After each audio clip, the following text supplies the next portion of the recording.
के बोल जनी बोला बतिहारा के बोल जनी बोला बतिहारा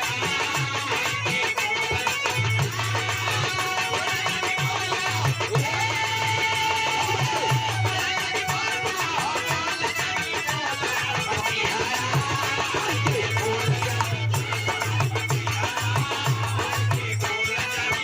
लेकिन हमारे बोल पे ध्यान दो कैसे।